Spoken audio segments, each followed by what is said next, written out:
जिस राजा के राज्य में प्रजा दुखी होती है। तुम कौन हो? राजा तो मैं हूं। अगर किसी के साथ भी इस तरह का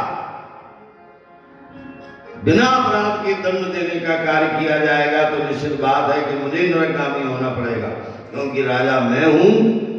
तुम राजा इसलिए नहीं हो क्योंकि तुमने राजा का चिन्ह धारण अवश्य किया है। देखो वही कुछ भी बन जाता। आजकल भगवान बनने वाले हो नहीं, राजा ना हो और राजा बन जाए, राजा का रूप बना ले, अलग बात। लेकिन जो भगवान हो ही नहीं सकता, बहुत भगवान बने आप।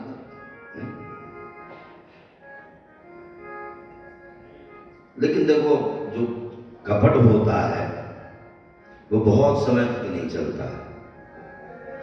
राजा का चिन्ह धारण करने वाला ये राजा नहीं है, ये कलयुग है। और जब ललकारा महाराज परीक्षित ने, उसने देखा कि इतने धर्म के राजा हैं, इतने शील संपन्न हैं, धर्मात्मा हैं, इनके सामने मेरी चलने वाली नहीं है।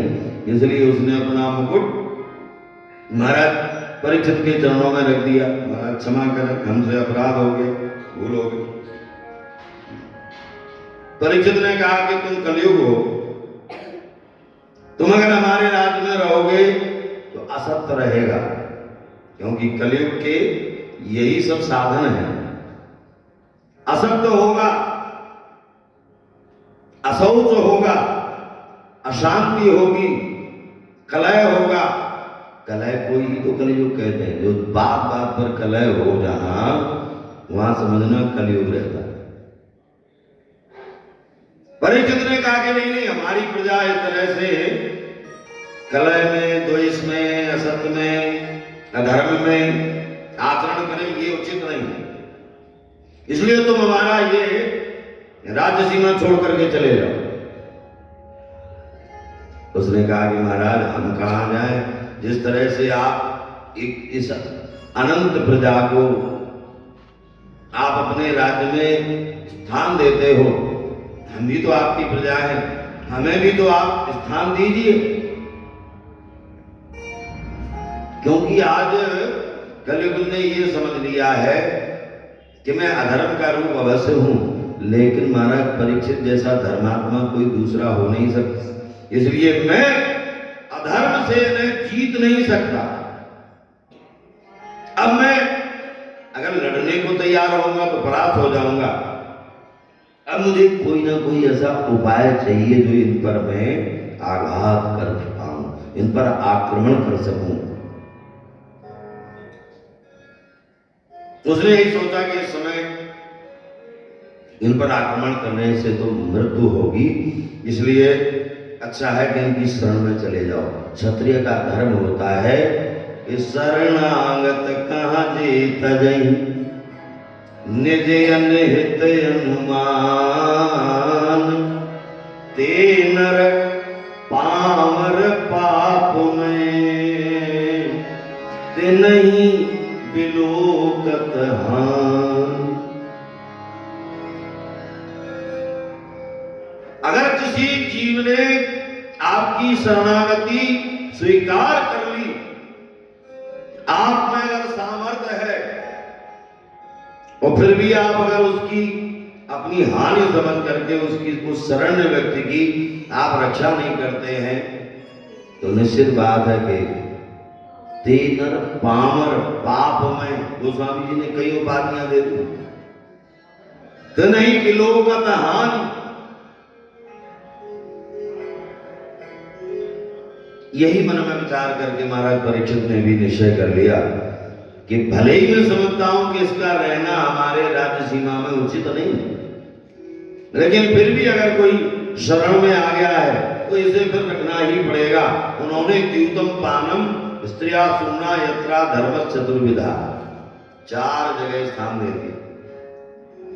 द्यूतम जहां जुआ खेला जाता, पानम मदिरा पान, स्त्रिया परस्त्री गमन, सुना हिंसा जहां पर की जाती है, इन 4 स्थानों में कलयुग ने सुना। परीक्षित 4 स्थान दे रहे हैं और इन स्थानों में अगर मैं दृष्टि डालूं तो कहीं पर भी परीक्षित नहीं दिखते हैं, जुआ खेलते नहीं, मदिरापान करते नहीं। उसने कहा मैं तो उन पर आक्रमण करना।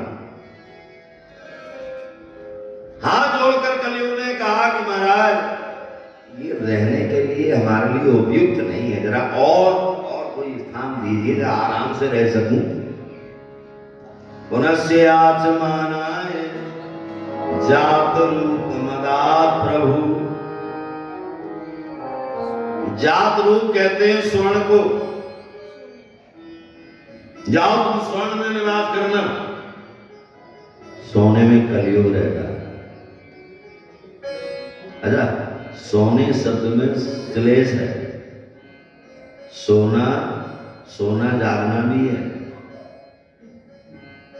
जो लोग बहुत समय तक सोते हैं वहां भी कलयुग रहता है। 11 बजे फोन करो दिन में, बाबूजी कहाँ है, बोलेंगे तो सो रहे हैं। नहीं, स्वर्ण में, अच्छा किसी ने प्रश्न किया कि सोने में अगर कलयुग है तो हम पहने, इसका मतलब हम तो कलयुग है, कलयुग धारण किया। कहा कि नहीं, वो स्वर्ण नहीं। कोई भी जीव जब भी अपने उपयोगी वस्तु को ग्रहण करता है उसका उसे कोई दोष नहीं लगता, चाहे सोना हो, चाहे चांदी हो, चाहे वस्त्र हो, चाहे जीवन ही हो। हाँ, जब वो किसी वस्तु का व्यतिरेक करता है, जैसे लोग जैसे कहते हैं कि सोना कितना, बोले जितना धारण करते उतना, कि गाड़ गाड़ के रखा हुआ है उतना।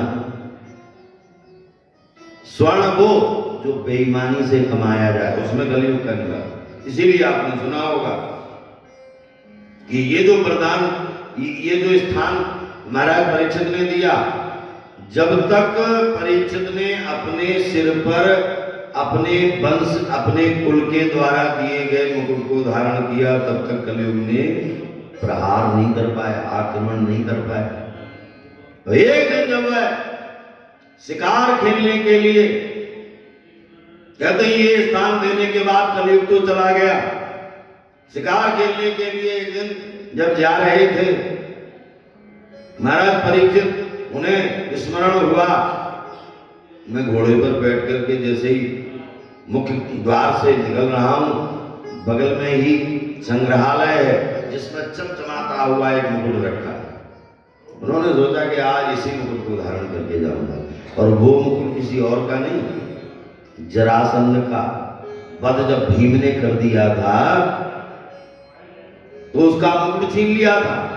अच्छा, जरासंध दुष्ट राजा था जिसने अनेकानेक राजाओं को अपने यहां बलात् बंदी बना करके रखा था, उनका धन संपत्ति राज्य सब छीन लिया था।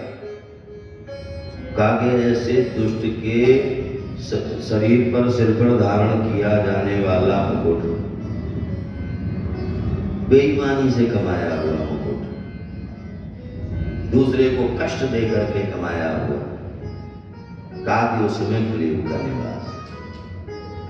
स्वर्ण पहनना कलयुग नहीं है, लेकिन हाँ वैसा सोना जिसमें किसी की आत्मा को कष्ट हुआ है या जितनी आवश्यकता हमें नहीं थी उससे अधिक हमने जिसका संग्रह किया है, कहा कि इस तरह से यहां पर मुकुट धारण करके गए महाराज परीक्षित के ऊपर। जब कलयुग ने आक्रमण किया तो जो सदैव ब्राह्मणों की संतों की सेवा करने वाले थे, आज जब वो जिस शिकार का लक्ष्य उन्होंने किया था उसका पीछा करते करते वन में भटक गए। जब देखा भूख प्यास से व्याकुल हो रहे हैं तो उन्होंने कहीं जल पान करने को मिल जाए, कहीं भोजन इत्यादि मिल जाए। जब भटक गए वन में, एक स्थान पर पहुंचे जहां महात्मा नेत्र बंद किए समाधि में बैठे। उन्होंने बुलाया, बाबा बहुत जोर से भूख लगी है, कुछ खाने के लिए मिलेगा? नहीं हो खाने को तो पीने को तो मिलेगा, कुछ एक गिलास जल मिलेगा। लेकिन वो सभी नाम के महात्मा समाधि में बैठे थे। उन्होंने न कोई उत्तर दिया, न कोई सत्कार करने वाला वहां पर उपस्थित था महाराज परीक्षित का। लेकिन जो सदैव ब्राह्मणों का सत्कार सम्मान करने वाले, आज कलयुग के प्रभाव से उनकी बुद्धि भ्रमित हो गई और उन्होंने क्रोध में भर करके, अच्छा ये महात्मा मेरा अनसुना कर रहा है। आश्रम के बाहर निकले, मृत सर्प एक पड़ा हुआ था, धनुष की नोक से उठाया, वो पहना दिया महात्मा के गले में। ये सम्मान नहीं, ये अपमान था। एक महात्मा के गले में मृत सर्प डालना उसका अपमान करना था, और ये अपमान समीप का पुत्र श्रृंगी सहन नहीं कर पाया। ऋषि कुमारों ने जब जाकर के कहा कि तुम्हारे पिता के गले में राजा ने मृत सर्प डाल दिया, क्रोध में भरकर समीक ने कोसी नदी का जल लेकर के श्राप देते हुए कहा, इतलंगित मर्यादं तक्षका सप्तमे हनि दक्षति कुलांगारं शोधतो मे तद्द्रोह। जिस अत्याचारी राजा ने मेरे पिता के साथ ये दुर्व्यवहार किया है, मैं उसे आज श्राप दे रहा हूं। उसने मर्यादा का उल्लंघन किया है, इसलिए आपके साथ में दिन जीवित तक्षक आएगा, उसको डसेगा और उसकी मृत्यु हो जाएगी। श्राप लगा। अच्छा, ये राजा का अपराध था इसलिए श्राप लगा, या महात्मा क्रोधी है इसलिए श्राप लगा? अच्छा, इसमें ये दोनों केवल निमित्त कारण है। प्रारब्ध में तो ब्राह्मणों ने पहले ही बता दिया है कि तक्षक आएगा, उन्हें डसेगा, तब उनकी मृत्यु। ये निश्चित समझ लेना, हमारे साथ जो भी घटना घटती है वो तो उसकी रील तो पहले ही बन गई, उसकी सारी योजना पहले ही बन चुकी है। जिस तरह से फिल्म देखने वाले लोग जैसे जैसे रील चलती जाती है वैसे वैसे दृश्य सामने आते जाते हैं, जबकि वो तो पहले से ही निर्मित है। प्रारब्ध पहले रचो पाछे रचो शरीर।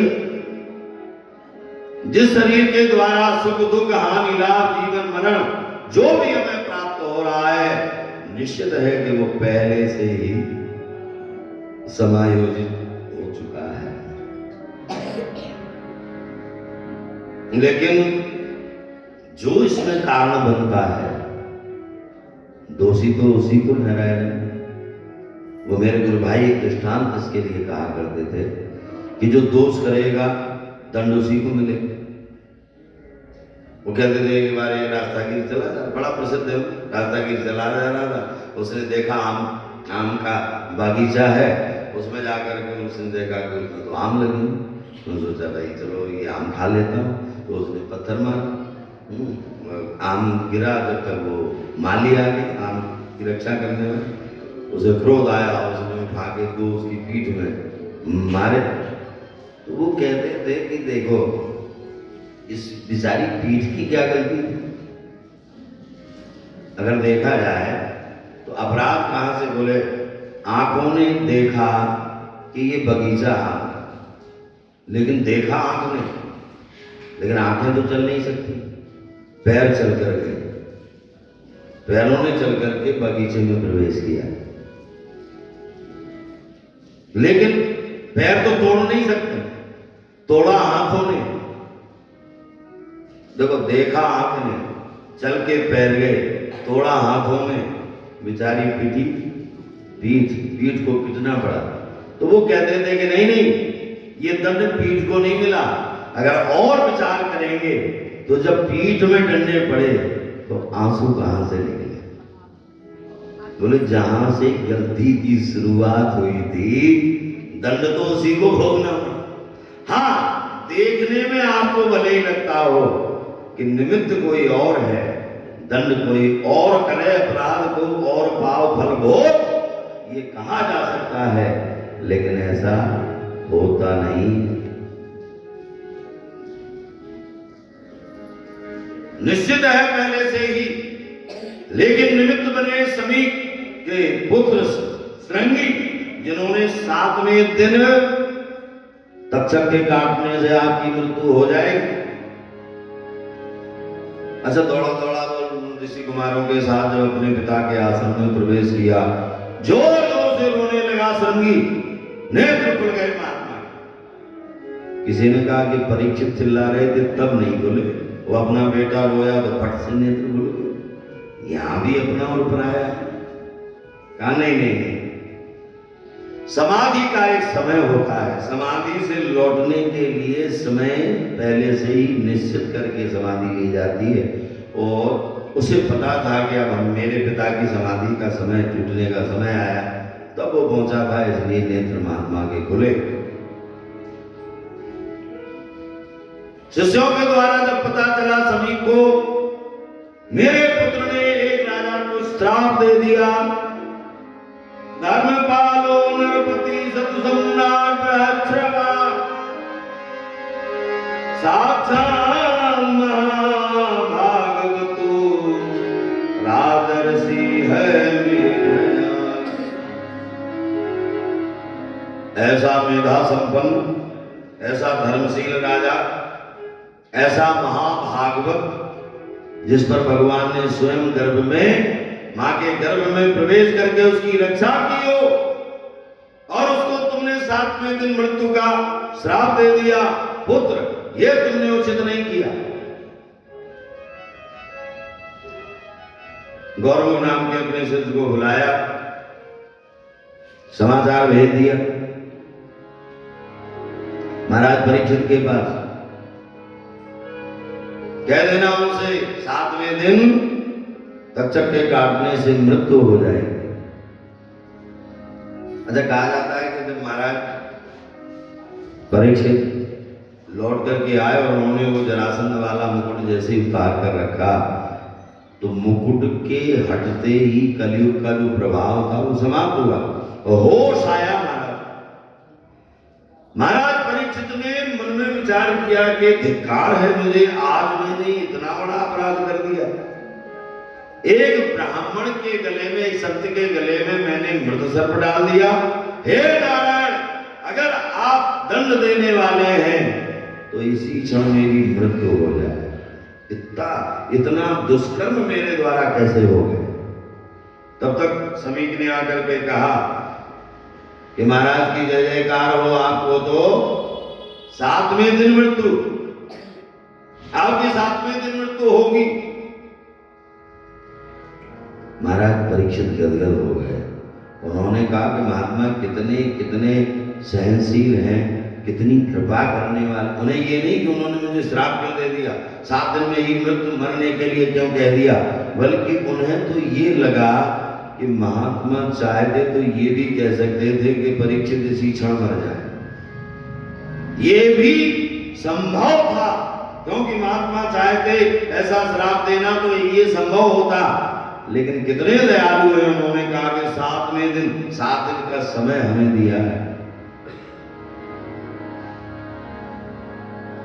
इसलिए महाराज परीक्षित ने सब कुछ त्याग दिया, अपने पुत्र जन्मेजय को हस्तिनापुर के राज सिंहासन पर बिठा दिया और स्वयं एक ही निश्चय कर लिया कि अब संसार में नहीं रहना, अब तो चलो अपनी यात्रा करो।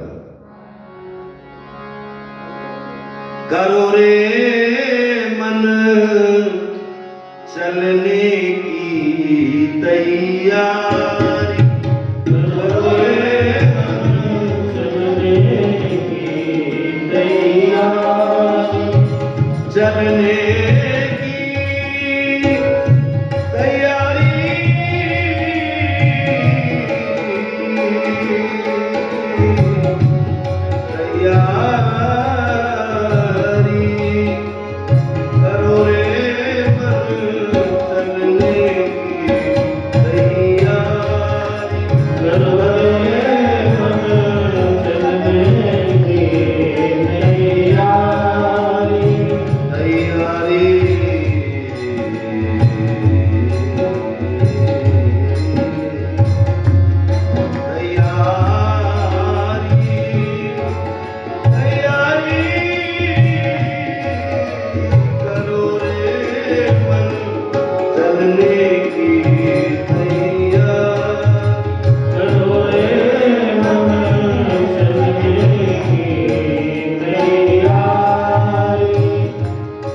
तैयारी करने में ही भलाई है।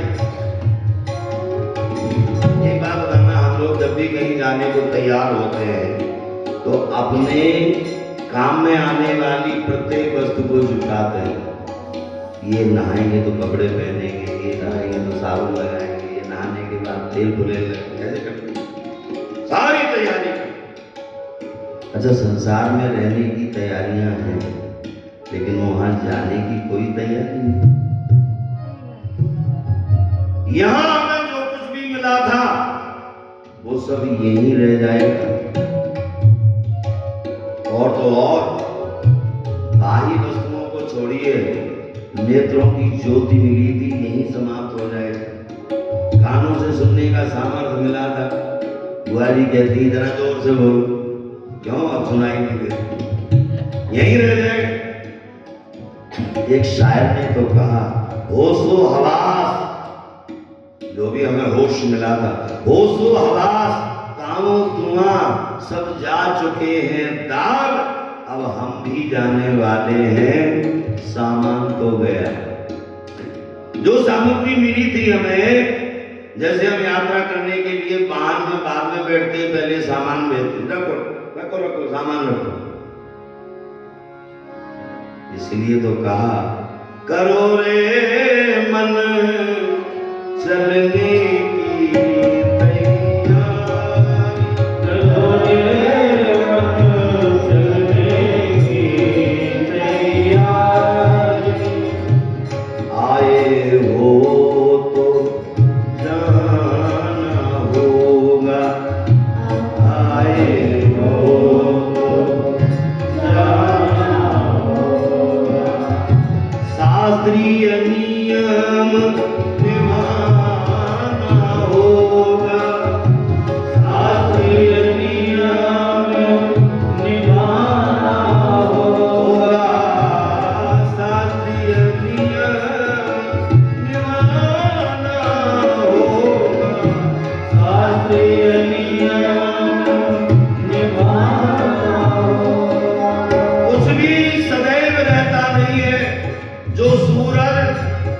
काल खिलता है, उदय होता है, प्रकट होता है, शाम को वो सूरज भी कहता है कि हम जा रहे हैं।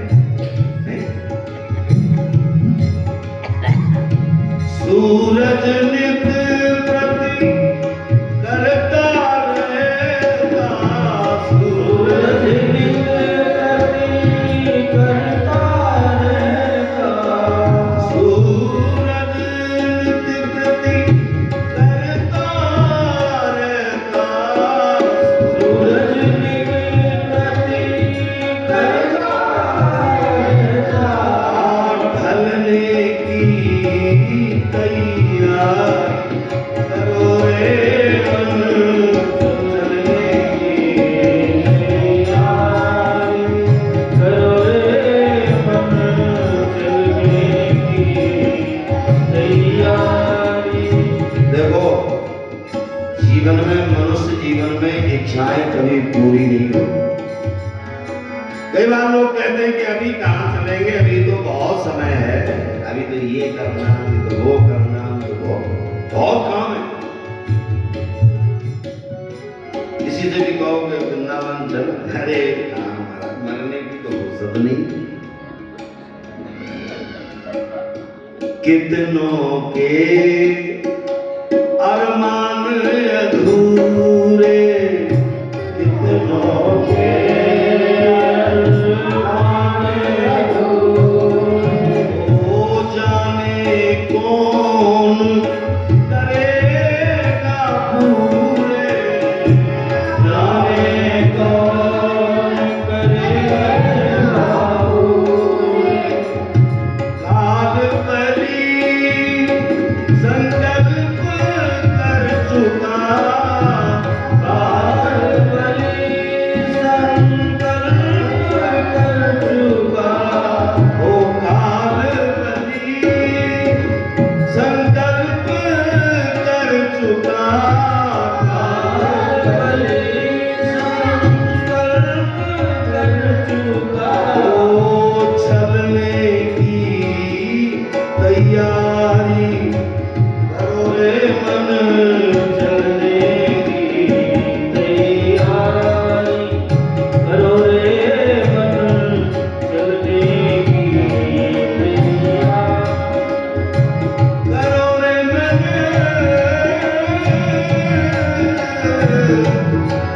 मन करो रे मन, चलने की तैयारी करो रे मन, चलने की तैयारी। इतना भी आप मन में विचार कर लीजिए कि हम अब जाएंगे नहीं, हम यहीं रहेंगे, हमको यहीं रहना, ये अपना घर पुत्र परिवार धन संपत्ति छोड़ के कहाँ जाएंगे, कहीं नहीं जाना। लेकिन याद रखना है, कितने भी प्रयत्न करें हम, कितने भी प्रयास करें, लेकिन जिस दिन चलने का समय आएगा, हमसे कोई संग न होगा, हमसे कोई संग न होगा, महफिल होगी पर रंग न होगा, महफिल होगी पर रंग न होगा,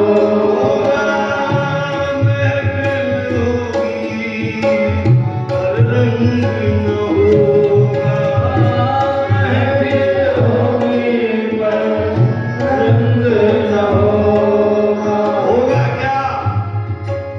बोले गंगा के तट घूम करके, गंगा के तट घूम करके, गंगा के तट घूम करके, गंगा के तट घूम करके, ओ चलने की तैयारी करो रे मन, चलने की तैयारी करो रे मन, चलने की तैयारी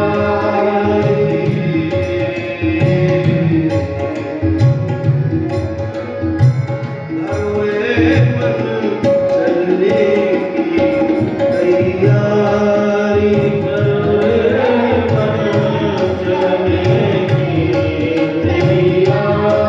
आज महाराज परीक्षित ने अपना धन संपत्ति राज सब परिवार सबका त्याग कर दिया और वह अनुसंध लेकर के गंगा के तट पर विराजमान हो गए। अब मृत्यु आए, हमें उसका कोई भय नहीं है। बड़े बड़े ऋषि मुनि महात्मा देखो, जब सब कुछ छोड़ करके कोई चलता है तो सब कुछ जो छोड़े हुए हैं वही साथी होते हैं, क्योंकि जिनके पास सब कुछ है वो कैसे भला जाए। बात अलग है कि वो देखो गुरु भाई के साथ बहुत रहा, इसलिए उनकी हर बात जब भी कोई प्रसंग आता तो याद आती। वो कहते थे कि एक बार एक ट्रेन में एक महात्मा भी सफर कर रहे थे और एक सेठ जी भी थे, कोई साहूकार। लेकिन वो जब महात्मा बैठे जाकर के उस कंपार्टमेंट में, तो उन्होंने महात्मा को सामने देखा और उनकी व्यंग्यवाणी शुरू हुई, क्रिटिसाइज करना। उन्होंने कहा है कि महात्मा, अरे इन्हें तो पैदल चलना चाहिए, अरे ट्रेन में भी चले तो जनरल बोगी में चलना चाहिए, अरे इनमें और हमें अंतर ही क्या है? जैसे हम रिजर्वेशन में जा रहे हैं, एसी में जा रहे हैं, ऐसे ये भी रिजर्वेशन में एसी में, तो हमें क्या? जैसा सूटकेस मेरे पास है वैसे ही सूटकेस सामग्री इनके पास। अच्छा, महात्मा जी सुनकर मैंने कहा ठीक है। एक स्टेशन पर ट्रेन रुकी, उन्होंने कहा चले सेठ जी जरा चाय वाय पी के प्लेटफॉर्म। हाँ चलिए चलिए। अरे आप भी चाय पियोगे, हमें आप में अंतर क्या? हम चाय पीते हैं, आप भी चाय पीते, चलो प्लेटफॉर्म पे पहुंच। महात्मा जी ने कहा यहीं बैठते हैं, सीट चाय पीते हैं, चाय पीते। वो चाय जैसे ही आई, चाय पीना प्रारंभ की और ट्रेन ने सीटी मारी, ट्रेन चलने को तैयार हुई। सेठ जी ने चाय फेंकी, बाबा अरे ट्रेन जा रही है। अरे बोले जाने दो, ये तो ट्रेनें आती हैं जाती हैं, आती जाती हैं। अरे बोले हमारा सामान रखा। बोले सामान तो हमारा ही रखा, जैसा तुम्हारा सामान वैसे ही हमारा सामान। जैसी ट्रेन तुम्हारी जा रही वैसे हमारी भी जा रही, क्योंकि जैसे हम साधु वैसे तुम। नहीं महाराज कोई साधु बाधु नहीं है, तुम जैसे साधुओं से हमारा क्या लेना देना? अच्छा अब हम साधु हो, तुम तो साधु हो, तुम्हारा तो चला जाए तो कोई बात नहीं, लेकिन हम तो महाराज मर जाएंगे। ओहो, अभी तो कह रहे थे कि जैसे तुम वैसे ही हम। मेरा कहने का मतलब जब संसार में कोई साथ देने की योग्यता रखता है, तो जब सब छोड़ कर जाने वाला है, तो जिसने सब छोड़ दिया है वही साथी हो सकता है, संसार साथी नहीं हो। महात्माओं ने जो कहा है कि कोई किसी का नहीं होता, इसमें जरा भी कोई संकोच की बात ही नहीं है, कोई विचार नहीं है, कोई बात नहीं है। उन्होंने अपने अनुभव से जो कहा है वो सत्य है। बड़े बड़े महात्मा तिरुवशिष्ठ चवन शरद्वान अनष्टनेमि भृगुरंगराज पराशरोगादि सुतोतरामा उतत्तेन्द्र प्रमदेश ममा। जय हो। बोले वृंदावन बिहारी।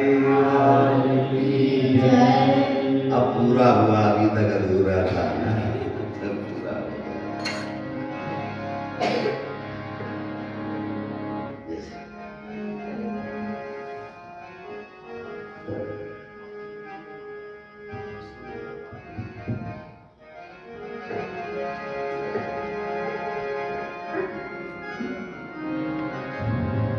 बोले वृंदावन बिहारी लाल की जय।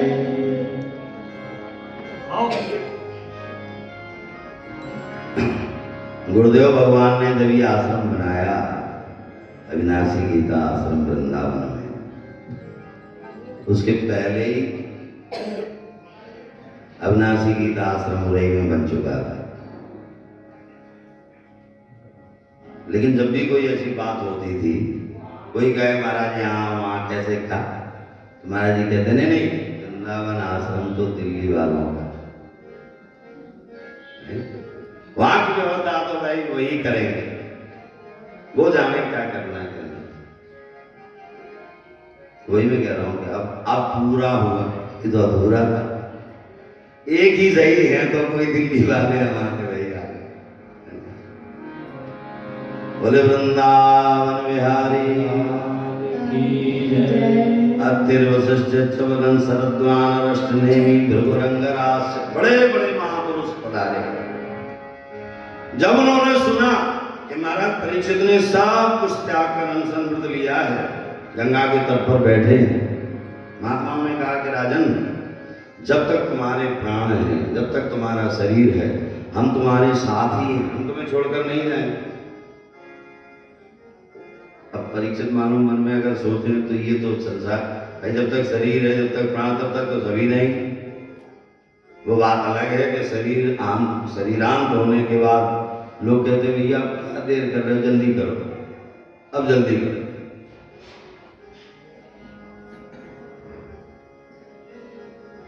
नहीं नहीं, ऐसे ही नहीं।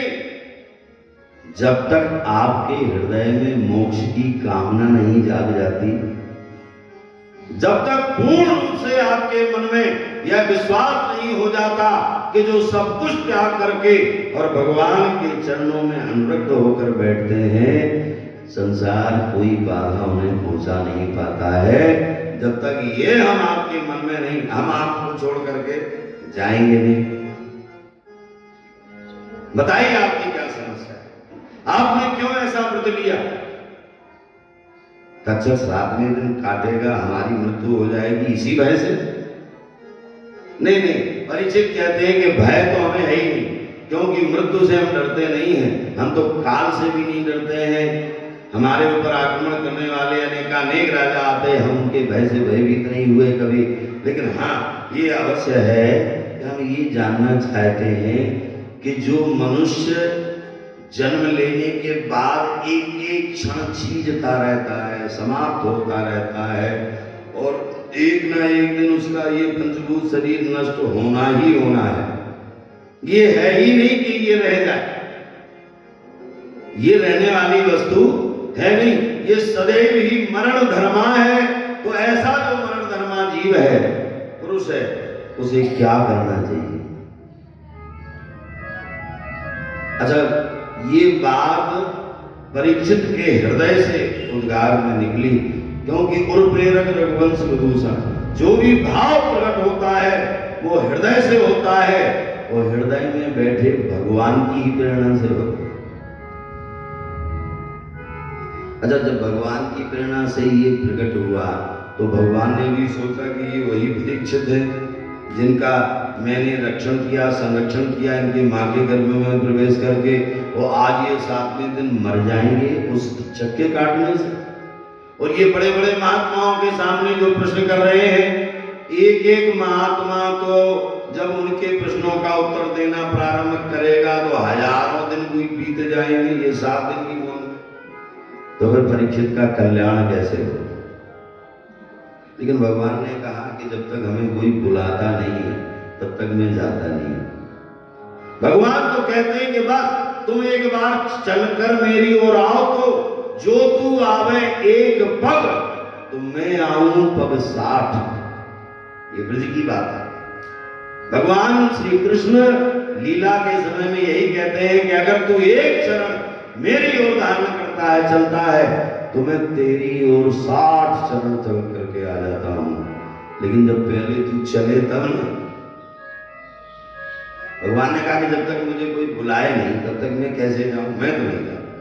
परीक्षित का जो हो, किसी ने कहा कि प्रभु परीक्षित वही है ना जिनकी आपने रक्षा। हाँ की है तो क्या हुआ, बुलावे तो, भक्त है तो भक्त को कभी याद तो आवे भगवान की।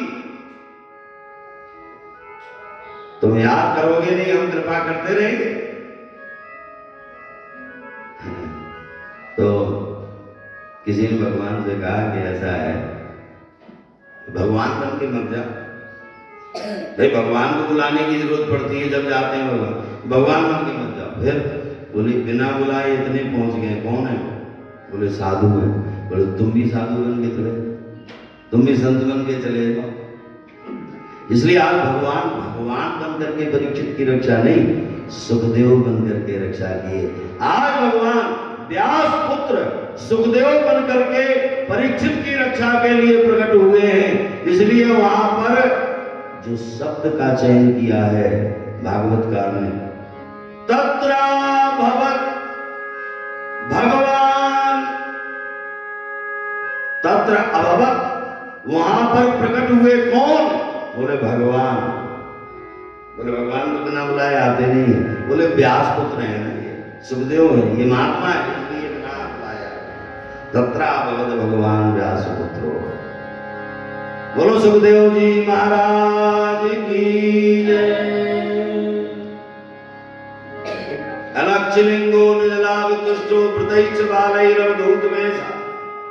अवधूत वेश है इनका, केवल शरीर पर कोई वस्त्र नहीं है, कटी वस्त्र भी नहीं है, केवल कौपीन धारण की है। अच्छा, ऐसा वेश जब होता है तो लोग यही समझते हैं कि पागल। हमारे एक पंडित जी वो जब ऐसे वेश में रहते हैं तो सामने से आने वाला क्या हो गया, पागल नहीं कहेंगे, कपड़े कपड़े नहीं कहेंगे। सुखदेव प्रकट हुए तो उनको भी लोग पागल बाबा ऐसे समझ के प्रत्यक्ष बाल को ने घेर रखा है चारों तरफ। आगे आगे सुखदेव जा रहे हैं, पीछे पीछे छोटे छोटे बालक कह रहे हैं पागल बाबा ऐसे करते जा रहे। दिगंबरम भक्त विकीर्ण केशम, ऐसा सौंदर्य। वही मैं कहता हूं कि जब भगवान चाहे कुछ भी बने, अगर संत भी बनकर आते हैं तो सारी दुनिया उनके पीछे दौड़ पड़ती है, क्योंकि भगवान है ही भगवान। जैसे परीक्षित के लिए भगवान गंगा के तट पर प्रकट हुए, वहां पर पहुंचे तो वहां पर हजारों वर्ष की उम्र वाले बड़े बड़े महात्मा, हजारों महात्मा थे। तो सुखदेव कितने 2 वर्षम 8 और 8 16 वर्ष की उम्र है सुखदेव की। वो जब 16 वर्ष का बालक पहुंचा तो हजारों वर्ष वाले उठकर खड़े हुए। किसी ने कहा कि कोई बड़ा आवे और बालक उठकर के प्रणाम करें तो अच्छा लगता, लेकिन एक बालक आया और हजारों वर्ष की उम्र वाले उठकर खड़े हो गए। कहा कि यहाँ पर आयु वृद्ध होने की बात नहीं, यहाँ पर ज्ञान वृद्ध होने की बात है, क्योंकि सुखदेव जैसा ज्ञान किसी के पास नहीं है, क्योंकि वो तो साक्षात भगवान है। और इसीलिए परीक्षित ने जब देखा ये कौन प्रकट हुआ, अब में भगवान प्रीता कृष्ण पांडु सुत प्रिया, उन्होंने मन में विचार किया कि हमारे पूर्वज पांडवों के ऊपर जब विपत्ति आती थी, कोई कष्ट का समय आता था, तो बिना बुलाए बिना कहे सुने कृष्ण इसी तरह प्रकट हो जाते थे। तो मुझे लगता है कि जिन पूर्वजों के ऊपर सदैव कृष्ण की कृपा रही, आज मेरे जीवन में भी विपत्ति आई है, तो ये भले ही सुखदेव हो, लेकिन हमें तो लग रहा है जैसे कृष्ण ही प्रकट हो। वो सचमुच है ही भगवान वही है। अभी में भगवान प्रीता कृष्णा पांडु सुत प्रिया, पांडवों को जिस तरह से प्रिय कृष्ण थे और कृष्ण उनके लिए प्रकट हो जाया करते थे, चरणों में मस्तक रख दिया महाराज परीक्षित ने कहा कि हमें सुखदेव नहीं, हमें तो कृष्ण ही दिखाई दे रहे, हमारे ऊपर आपने उसी तरह आज कृपा की है, हमारे यहाँ पधारे बिना बुलाए। लेकिन आप कोई भी क्यों ना हो, मुझे 7वें दिन मृत्यु तक्षक के काटने से मुझे मृत्यु का भय है। हाँ, आपसे वही प्रश्न करते हैं जो बड़े बड़े महापुरुषों से मैंने प्रश्न किया है, क्योंकि आप भी योगी नाम परमं गुरु, आपकी साधारण योग्यता नहीं है, आप बड़े बड़े योगियों के भी गुरु होने की योग्यता रखते हैं। इसलिए हम आपसे भी यही पूछते हैं कि पुरुषस्ते ही यत् कार्यम म्रियमाणस् सर्वथा, जो सदा ही मरता रहता है, जो एक एक क्षण जिसका मरण होता है, जब हमें भले ही न पता चलता हो, लेकिन एक क्षण हमारे जीवन का जा रहा है तो हमारी मृत्यु भी होती जा रही है। तो किसका स्मरण करना चाहिए? स्मर्तव्यम भजनीयम वा ब्रूहि यद्वा विपर्ययम्। आप बताएं किसका स्मरण, किसका भजन, किसका कीर्तन, किसका श्रवण। सुखदेव जी महाराज ने कहा कि परीक्षित प्रश्न तो तुम्हारा, तुम राजा हो ना, तो तुम तो संपूर्ण जगत का कल्याण करने के लिए ही प्रश्न करोगे। जिस तरह से पार्वती ने जब महादेव से प्रश्न किया रामचरित्र श्रवण करने के लिए। पूछो रघुपति कथा प्रसंगा, पूछो रघुपति कथा प्रसंगा, पूछो रघुपति कथा प्रसंगा, पूछो रघुपति कथा प्रसंगा, सकल लोक जग पावनी गंगा, सकल लोक जग पावनी गंगा, सकल लोक जग पावनी गंगा, सकल लोक जग पावनी गंगा। जिस तरह से गंगा जहां भी प्रकट हो जाती है समस्त त्रैलोक पवित्र हो जाता है, ताकि उस तरह से ये भगवान की कथा रूपी गंगा है। जो प्रश्न तुमने किया है, तुम्हें पता होना चाहिए मनुष्य जीवन की एक कमी है कि रात्रि सोने में गंवाता है, दिन कामों में चली जाती है। इसलिए जबकि उसको उन्हीं सर्वात्मा भगवान जिन्हें ईश्वर कहते हैं, हरि कहते हैं, ब्रह्म कहते हैं, नारायण कहते हैं, परमात्मा कहते हैं, जन्म लावा परा पुंसाम अंते नारायण स्मृति। मनुष्य जीवन की सार्थकता तभी है जब वह जीवन भर भले ही न लिया हो, लेकिन कम से कम अंत में तो वह नारायण की स्मृति उसे हो। तो इसके लिए सुखदेव जी महाराज ने परीक्षित से कहा कि तुम ये मत सोचना कि तुम्हें 7 दिन बहुत अल्प समय है तुम्हारे भगवत प्राप्ति के लिए। नहीं नहीं, एक राजा खड़वांग थे, सूर्यवंशी राजा। सूर्यवंशी राजा बड़े बलवान हुआ करते थे। देवताओं पर जब संकट आया, दैत्यों ने देवताओं को घेर लिया, तब उन्होंने उनकी सहायता करके उन्हें विजय दिलाई। देवता प्रसन्न हुए, उन्होंने खड़वांग राजा से कहा, आप बताइए क्या चाहते हैं, जो आपको इच्छा हो वह वरदान मांग लो। राजा खड़वांग ने कहा कि हमें कुछ नहीं चाहिए, हम ये जानना चाहते हैं कि हमारी आयु अब कितनी शेष है। ये तो ब्रह्मा जी के ही विभाग की बात थी आयु के बारे में। उन्होंने देखा, ओ राजन, तुमने बहुत अच्छा प्रश्न किया और ठीक समय पर किया। आपकी आयु में केवल 2 घड़ी शेष है। कहते हैं कि 2 घड़ी शेष आयु है। इतना जानकर महाराज खड़वांग ने उसी क्षण तत्क्षण सब कुछ त्याग दिया और भगवान की भक्ति में लग गए। उन 2 घड़ियों में ही उनका जीवन कल्याण हो। बात समय की नहीं है, बात तो भाव की है। मैंने सुना था कि नानक देव जी महाराज जो इतने बड़े महापुरुष हुए, नानक देव महात्मा कहा कि जब वो गृहस्थ जीवन में थे तो अनाज तोल रहे थे। तो पहले पुराने जमाने में तोल जब तराजू से लोग करते थे तो गिनती गिनते तो राम है 1, राम है 2, राम है 3, ऐसे गिनते। ऐसा नहीं कि उन्होंने पहली बार ही तराजू पकड़ी होगी या अनाज तोला होगा। गृहस्थ जीवन में अनेक बार ऐसा क्षण आया होगा, लेकिन अब की बार आज जब उन्होंने अनाज तोला, वो तोलते तोलते गिनती में राम है 1, राम है 2, गिनते गिनते राम है 11, राम है 12, राम है 13। तो उन्हें 13 याद नहीं रहा, बल्कि राम है 13, राम है 13। उन्होंने कहा जब 13 ही है सब कुछ तो मेरा क्या है, फिर तो मेरा कुछ नहीं। एक और तराजू रख दी, उसी क्षण नानक देव महाराज महात्मा हो गए, सब कुछ त्याग दिया, क्योंकि राम है 13, राम है 13, अब मेरा कुछ नहीं।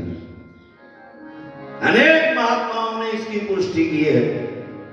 तन भी तेरा, मन भी तेरा, तेरा पिंड पिरान, सब कुछ तेरा पर तू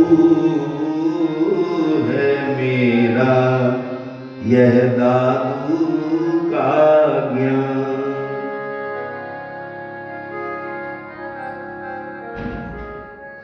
सुखदेव से परीक्षित ने कहा कि महाराज ऐसी धारणा कब बनेगी हमारी? तो उन्होंने कहा कि ये धारणा बनाने के लिए जितासनो जित श्वासो जित संगो जितेंद्रिय, आसन को जीतना, श्वास को जीतना, आसक्ति को जीतना, इंद्रियों को जीतना, और यही मानना कि समस्त संसार जो भी है वो सब भगवान का रूप है। तो इसलिए श्रीमद् भागवत में कई जगह वर्णन आया है, कई जगह सृष्टि विस्तार का वर्णन आया है, क्योंकि जब भ्रम ये होता है कि ये सृष्टि किसकी, ब्रह्मा इसका सृजन करते हैं, विष्णु इसका पालन करते हैं, शिव इसका संहार करते हैं, फिर ये किसकी? कहा कि जो संहार, जो सृजन की भी सामर्थ्य देता है, पालन की भी सामर्थ्य देता है, संहार की भी सामर्थ्य देता है, उसी की सृष्टि है। केवल एक उसी की है, हर किसी की नहीं है। और इतना दयालु, सुखदेव ने कहा कि हमारे भगवान जो संपूर्ण सृष्टि को करने वाले हैं वो इतने दयालु हैं कि कोई भी पहुंच जाए दरबार में, कि रात हूलांग पुलंग पुल कसा आभीर कंका यवना कसा दया एने चपापा यदुपाश्रयाश्रया शुद्ध्यन्ति तस्मै प्रभु विष्णवे नमः। कहते कि जब उन भगवान की इस आश्रित सब कुछ है, कहते एक दिन जब नारद जी महाराज ने अपने पिता ब्रह्मा को देखा कि वो नेत्र बंद किए बैठे, तो नेत्र बंद तो तब किए जाते हैं जब किसी के बारे में सोचना हो, विचार करना हो। कई बार लोग कोई बात भूल जाते हैं तो नेत्र बंद करते हैं, याद आ जाए ऐसे। नेत्र बंद करने से वो वस्तु याद आता है। नेत्र बंद करके ही परमात्मा का चिंतन किया जाता है। अच्छा एक बार बताना, संसार में चलना हो तो नेत्र बंद करके काम चल जाए? दुकान खोलनी हो, आप कहोगे हम तो नेत्र बंद करके खोलेंगे, कैसे खुलेगी भाई? ये तो वहां तो खोलनी पड़ेगी ना आके, वहां बिना नेत्र खोले काम नहीं चलता। संसार बिना दृष्टि के नहीं चलता है, और परमात्मा एक ही दृष्टि से प्राप्त होता है, अनेक दृष्टियों से नहीं। एक ही भाव की दृष्टि हो, तभी तो किसी ने कहा उल्टी ही चाल चलते हैं दीवान गाने इश्क, आंखों को बंद करते हैं दीदार के लिए। जब उन्हें दर्शन करना होता है तब वह नेत्र बंद करके बैठते हैं। आज नारद बाबा ने भी अपने पिता ब्रह्मा को नेत्र बंद किए हुए देखा तो प्रश्न किया कि क्या आपसे भी बड़ा कोई है? हम तो समझ रहे थे कि आप ही जगत सृष्टा हो, इसलिए आप बनाने वाले सृष्टि को आपसे बड़ा तो कोई है ही नहीं। ब्रह्मा बोले नारायण परो योगो नारायण परम तपः नारायण परम ज्ञानम नारायण परागति नारायण परो योगो नारायण परम तपः, मतलब जो कुछ भी है सब नारायण के ही समर्पित है, नारायण के ही परायण है। तो फिर आप बोले हम तो यंत्र मात्र हैं, हमें तो जैसा जितनी चाबी भरी राम ने उतना चले खिलौना, ठीक है ना?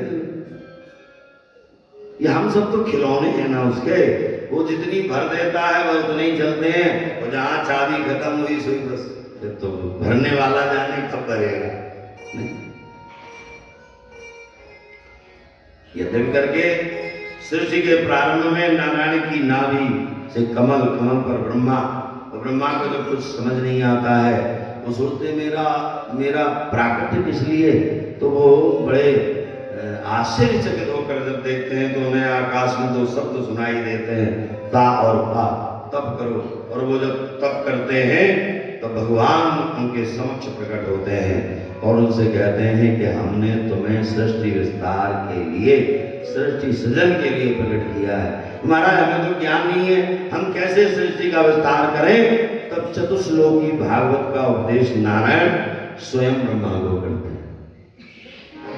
अहमेवा समेवाग्रे नान्यद्य सत्सत् परम पश्चादहं यदि तच्च योगस्य सेतसोऽस्म हृदयतं यत् प्रतीयेत न प्रतीयेत चात्मनि तद्विद्यादात्मनो मायां यथा भासो यथा नमः यथा मान्ति भूतानि भूतेषु चावचेष्वनु प्रविष्टान्य प्रविष्टानि तथा ते सुनते स्वहम् एतावदेव जिज्ञासं तत्तु जिज्ञासनात्मनः अन्वयव्यतिरेकाभ्याम् यस्यात् सर्वत्र सर्वदा।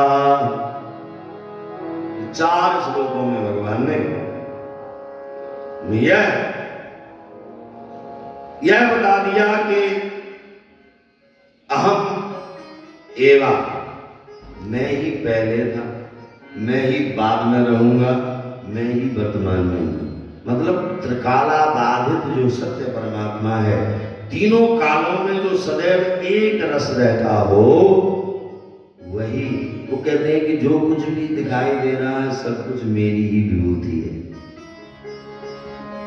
इस संसार की गतिविधियों पर नहीं अधिकार किसी का है, जिसको हम परमात्मा कहते हैं, ये सब खेल उसी का है।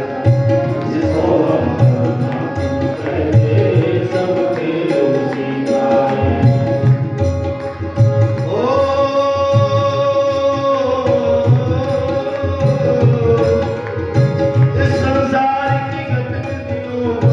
इस संसार की गतिविधियों पर नहीं अधिकार किसी का है, जिसको हम परमात्मा कहते हैं, ये सब खेल उसी का है। जिसको हम परमात्मा कहते हैं, ये सब खेल उसी का है। आपने सुना होगा, जो भी कहेगा अरे हमें क्या किसी से मतलब, हम तो अकेले आए हैं तो अकेले ही जाए, ऐसे कहते हैं। वो सच्ची बात यही है, यही सबसे बड़ी भूल है हमारी। अगर भूल है तो यही सबसे बड़ी भूल है, जबकि जब हम आए थे तो हमारे साथ वही आया है और वही जाता है। वो जब चला जाता है तो फिर कुछ नहीं बचता। ऐसा क्या है जो आज आंख देख सकती है, पैर चल सकते हैं, कान सुन सकते हैं, लेकिन वो जब चला जाता है तो वही पैर होते हैं जो न चल पाते हैं, न देख आंखें देख पाती हैं, न कान सुन पाते हैं। कौन है वो? क्षण भर को भी नहीं छोड़ता, सदा हमारे साथ में। हम कहते हैं अकेले हैं, नहीं, वो जिस दिन नहीं होगा उस दिन हम नहीं होंगे, सत्य मानना। क्षण भर को भी नहीं छोड़ता, सदा हमारे साथ में। क्षण भर को भी नहीं छोड़ता, सदा हमारे साथ में। काया की श्वासा डोरी का पार उसी के हाथ में। काया की श्वासा डोरी का पार उसी के हाथ में। ओ हंसना रोना जगना सोना, हंसना रोना जगना सोना, हंसना रोना जगना सोना, सब उसकी मर्जी का है। हमारी मर्जी कुछ नहीं है। हम कहते हम तो अकेले आए अकेले जाए। अरे तुम होते कौन हो जाने वाले? तुम्हें ले जाने वाला ले जाएगा तभी तो जाओगे। तभी तो हमारे यहाँ एक उदाहरण दिया जाता है कि हम तो ससुराल में हैं, जब सैया लेने आएगा तभी तो जा पाएंगे। कोई ऐसी युक्ति नहीं होगी जिसे लेने वाला ना आवे अपने आप पहुंच जाए। एक परंपरा थी, आजकल तो कुछ ना करो। ये उदाहरण आज के लिए नहीं है। आजकल तो किसी को पता ही नहीं चलेगा कि कब आई थी कब चली गई, है नहीं? क्षण भर को भी नहीं छोड़ता सदा हमारे साथ में है, क्षण भर को भी नहीं छोड़ता सदा हमारे साथ में है। काया की श्वासा डोरी का भार उसी के हाथ में, काया की श्वासा डोरी का भार उसी के हाथ में है। हंसना रोना जगना सोना, हंसना रोना जगना सोना, सब उसकी मर्जी का है, जिसको हम परमात्मा कहते हैं। ये सबके उसी का है, जिसको हम परमात्मा कहते हैं, सबके उसी का है। राजेश्वर आनंद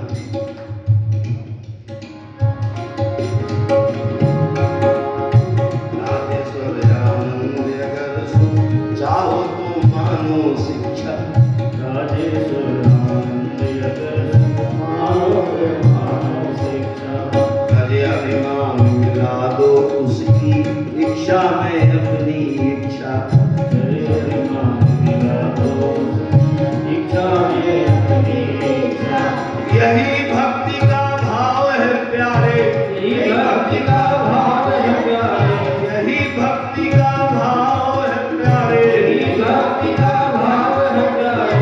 सूत्र यही मुक्ति का है, जिसको हम परमात्मा कहते हैं, सबके उसी का है, जिसको हम परमात्मा कहते हैं, सबके उसी का है। संसार की गतिविधियों पर नहीं अधिकार, संसार की गतिविधियों पर नहीं अधिकार किसी का है, जिसको हम परमात्मा कहते हैं। सबके उसी का है, जिसको हम परमात्मा कहते हैं, सबके उसी का है। बोले बाल कृष्ण लाल की जय। परीक्षित ने सुखदेव जी महाराज से कहा कि प्रभु हम सृष्टि के विस्तार के चक्कर में नहीं, हम तो ये सुनना चाहते हैं कि भगवान भक्तों पर कृपा कैसे, अहेत की कृपा बिना किसी कारण से जब भक्तों के घर भगवान बिना बुलाए चले जाते हैं। हमने तो यहाँ तक सुना कि काका बिदुर के घर तो भगवान बिना बुलाए चले गए। कब ऐसा हुआ और क्यों ऐसा भगवान? अरे एक और तो कहते हैं कि बिना बुलाए मैं जाते ही नहीं हूं, जब तक बुलाएगा नहीं जब तक हम जाएंगे नहीं। तो एक जगह बिना बुलाए चले जाते। हाँ, जहां अभिमान होता है वहां भगवान किसी कीमत पर नहीं जाता है, और जहां भाव होता है वहां भगवान बिना बुलाए चला जाता है। शांति दूत बन करके आए जिन पांडवों ने 12 वर्ष का वनवास 1 वर्ष का अज्ञातवास पूर्ण कर लिया, जो शर्त द्यूत क्रीड़ा में हारने के पश्चात तय की गई थी। दुर्योधन को राजा बनाना चाहते हैं। धृतराष्ट्र पांडवों के संपत्ति का एक तरह से अपहरण करके रखा है, और धृतराष्ट्र को करें क्या? आज जब शांति दूत बनकर भगवान आए, उन्होंने कहा कि अधिक नहीं 5 गांव पांडवों को दे दो जिससे वो अपना जीवन यापन कर ले। तो धृतराष्ट्र महाराज बोलते उसके पहले ही दुर्योधन बोला केशव कैसी बात करते हो, 5 गांव? अरे युद्ध महाभारत युद्ध हो तो हो जाए, हम सुई के नोक के बराबर पृथ्वी भी पांडवों को नहीं देंगे। बिना युद्ध के कुछ नहीं मिलेगा। कर लेंगे तो क्या कर लेंगे? कहते हैं भगवान जब चलने लगे तो दुर्योधन ने कहा कि प्रभु आप कुछ भी शांति दूत अलग बात है, लेकिन आप हमारे हो, अतिथि हो, आप हमारे यहाँ भोजन ग्रहण करो। भगवान बोले नहीं, क्योंकि अभिमान के यहाँ भगवान नहीं ठहरते। भगवान बोले आप तो हमें काका बिदुर के घर निमंत्रण है, हम वहाँ जाए। काका जी वहीं बैठे थे सभा में, उन्होंने कहा इसे हमने कब निमंत्रण दिया कि तुम हमारे घर आना? जबरदस्ती बिना बुलाए क्या था? हमारा तो काका जी क्या निमंत्रण है। लेकिन अगर आज भगवान आ रहे हैं, काका बिदुर को इतनी प्रसन्नता हृदय में हुई कि क्या करूं उनकी सेवा के लिए, कौन सी ऐसी वस्तु प्रस्तुत करूं जिससे वो प्रसन्न हो। वस्तु लेने के लिए भगवान गए, जबकि उन्हें समझना चाहिए कि भगवान वस्तुओं से प्रसन्न नहीं, भगवान तो जिसके हृदय में भाव था उसके भाव का ही तो सत्कार भगवान स्वीकार। आज भगवान चले सीधे पहुंच गई, विदुरानी स्नान कर रही थी। भगवान ने काका जी को नहीं बुलाया, क्योंकि भगवान को मालूम है वो तो वहां बैठे। काकी अरी काकी खोले है कपाट यान, दरवाजा बंद है। भगवान कहते हैं कि जब हम दरवाजे पर खड़े हों तब भी भक्त अपना दरवाजा बंद करके रखे, ये तो भगवान की बेइज्जती है ना। आवाज लगाई भगवान ने, काकी अरी काकी खोले कपाट यान, बोल अनमोल सुनी ध्यान उचट गयो। जब कोई बुलाता है तो बुलाने वाले की आवाज से पहचान हो जाती है कि ये कौन है।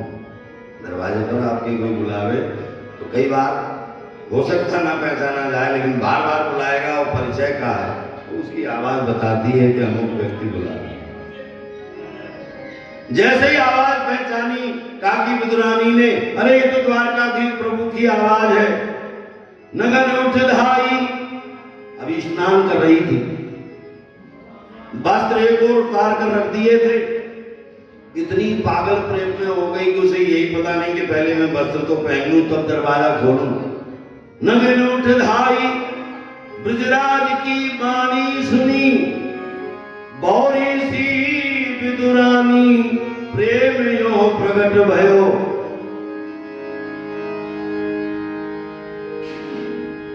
भगवान ने देखा कि इसमें तो वस्त्र भी नहीं पहने, जान्यो विनीत विश्वम्बर है दिगंबर दे, नेह सोयो अपनो अंबर उलट दियो। भगवान ने अपना जो उत्तरीय वस्त्र था पीतांबर, उसमें ऐसा झटका लगाया कि वो विदुरानी काकी के शरीर में जाकर लिपट गया। कांधे के से झटक के नागर नट फेंक्यो पट, पीत पट काकी के कटिसों लिपट गए। पीत पट काकी के कटिसों लिपट गए। अच्छा, विदुरानी को कुछ पता नहीं, वो भगवान का उत्तरीय पीतांबर अपने वो समझ रही कि मैं ही पहन कर आई हूं, तो उसको लपेटती हुई दौड़ी दौड़ी गई, प्रभु आओ आओ आओ, अरे बड़ी कृपा की आज आपने, आप पधारे हैं। देखो अभी तो अगर तुम आ रहे थे तो अपने काका से कह देते कि मैं आ रहा हूं, मैं आपके स्वागत की तैयारी कर। भगवान मन में सोचने लगे कि अगर हम कहते कि हम आ रहे हैं तुम स्वागत करती तो वो बनावटी होगी। भाव का पता तो अचानक जब कोई पहुंचता है तो पता चलता। उसने कहा कि आओ आओ बैठो, तो दौड़ी दौड़ी गई, पीड़ा उठा करके लाई, उल्टा बिछा दिया पीड़ा। अच्छा, भगवान ने भी नहीं कहा कि ये उल्टा जरा इसको सीधा बिठाओ, कि क्या करती हो, हैं तुमको स्वागत करना नहीं आता। भगवान उसी उल्टे पीड़े पे बैठे और बताया, अरे प्रभु आपने बताया नहीं, अब इस समय आपके स्वागत के लिए कोई वस्तु नहीं। हाँ याद आया, कुछ केले के फल रखे, केले खिलाती हूँ, लेकर के आई। उसे यही होश नहीं है कि मैं केला लेकर के नीचे डाल देती है, छिलका कर लो प्रभु का, बहुत मीठा है। भगवान बोले बहुत, क्या कहना है, इससे मीठा तो कहीं और कुछ मिलेगा, क्योंकि बात उस वस्तु की नहीं थी, बात तो उसके भाव की है। मुझे याद आता है कि वो सुनाते थे कि वो एक भक्त था, एक महात्मा जी थे, वो जगन्नाथपुरी में एक भजन गाया करते। तो ये जो उड़िया भाषी एक भक्त था, उसे अर्थ तो समझ में आता नहीं था, लेकिन वो भजन बहुत अच्छा लगता। प्रभु जगन्नाथ जी के चरण कमल में नैन हमारे अटके, प्रभु जगन्नाथ जी के चरण कमल में नैन हमारे अटके। महात्मा जी भजन गाते और वहां पर जितने श्रद्धालु भक्त लोग होते सब नाच नाच करके और उस भजन का आनंद लेते। एक उड़िया भाषी जिसे हिंदी का पूरा ज्ञान नहीं था, एक दिन महात्मा जी के पास आए, बाबा ये गाता है ना तो क्या होता है? तो बाबा ने कहा कि होता ये है कि भगवान जगन्नाथ प्रसन्न होता है, बहुत खुश हो जाता है, बहुत अपनी खुश हो जाता है। तो हमको भी सिखाएगा ना ये भजन? हाँ सिखाएगा। तो महात्मा जी ने जैसा गा रहे, प्रभु जगन्नाथ जी के चरण कमल में नैन हमारे अटके, जगन्नाथ जी के चरण कमल में नैन हमारे अटके। महात्मा जी ने 2-4 बार दोहराया और उसने कहा कि ठीक है मुझे याद हो गया, अब मैं भी जगन्नाथ भगवान को प्रसन्न करूं। तो अपने घर गया, उसने घर का दरवाजा, जिस कमरे में रहता था रूम में, दरवाजा बंद कर लिया और बड़े भाव से, नेत्रों में अश्रुपात हो रहा है, वो बड़े भाव से गा रहा है, लेकिन गाने में उल्टा हो गया। उसे हिंदी का ज्ञान नहीं था। तो वो महात्मा तो गा रहे थे प्रभु जगन्नाथ जी के चरण कमल में नैन हमारे अटके, वो क्या गा रहा है? प्रभु जगन्नाथ जी के नयन कमल में चरण हमारे। वो बड़े भाव से गा रहा, बड़े भाव से गा, रो के गा। अच्छा 2-4 बार ही गाया होगा, वो भगवान जगन्नाथ प्रकट हो। जैसे उसने कहा अरे जगन्नाथ, चरण पकड़ लिए, प्रभु आप बड़ी जल्दी प्रकट हो गए। जगन्नाथ भगवान बोले प्रकट ना हो तो क्या दुर्दशा कराएं आपने? जब तेरे चरण मेरे नेत्रों तक पहुंच गए तो और कहां तक ले जाएगा? बात प्रेम वस्तु का नहीं, प्रेम भाषा का नहीं, प्रेम तो भाव का है। परमात्मा तो उस भाव से, भाव ही सर्वस्व है, भाव ही बस सार है, भाव से भजले मुझे तो भव से बेड़ा। भगवान कहते हैं कि बस इसके अतिरिक्त हमें कुछ और चाहिए नहीं। छिलके खिला रही है तो क्या कह रही? श्याम रसिया मन बसिया रुचि रुचि भोग लगाओ रसिया। श्याम रसिया मन रसिया रुचि रुचि भोग लगाओ रसिया। श्याम रसिया मन बसिया भोग लगाओ रसिया। श्याम रसिया मन रसिया रुचि रुचि भोग लगाओ रसिया। सबरी के बेर सुदामा के कंदुल, सबरी के बेर सुदामा के कंदुल, सबरी के बेर सुदामा के कंदुल, सबरी के बेर सुदामा के कंदुल, प्रेम से भोग लगाए रसिया मन बसिया रुचि रुचि भोग लगाओ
लगा रहे हैं, तो आनंद आ रहा है। उसी समय किसी ने दरवाजा खटखटाया। मिद्रानी बोली, लगता है श्याम सुंदर तुम्हारे काका जी आ गए। दरवाजा खोला, सचमुच काका विदुर हाथ में अनेक प्रकार के मिष्ठान भगवान वस्तुएं लेकर के आए हैं। विद्रानी को देखा, वो पीतांबर ओढ़े। विदुर जी ने कहा कि ये तूने कौन सा स्वांग बना रखा है? अरे तुझे देख रही है ये मैं वस्तुएं लेकर के आया हूं। अभी अभी अपने यहाँ द्वारकाधीश भगवान पधारने वाले हैं और तू ये वस्तुएं स्वर्ण के थाल में तैयार कर और स्वयं बढ़िया वस्त्र पहन करके तैयार होकर के आ। ऐसा तूने ये बना रखा है अपना स्वरूप। भगवान आने वाले हैं द्वारकाधीश प्रभु। विद्रानी बोली, आने वाले तो आ चुके। तो ये जो स्वागत की सामग्री दी है ना, हम तो स्वागत भी कर चुके हैं उनका।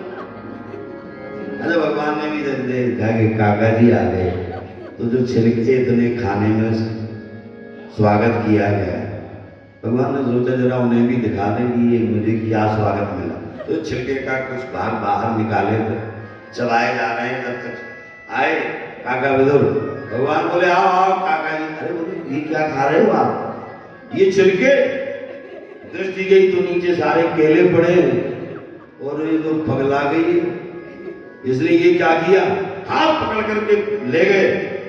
तू पागल हो गई, तुझे जरा भी होश नहीं आया? जितने केले नीचे पड़े तूने इतने ही छिलके खिला दिए श्याम सुंदर को।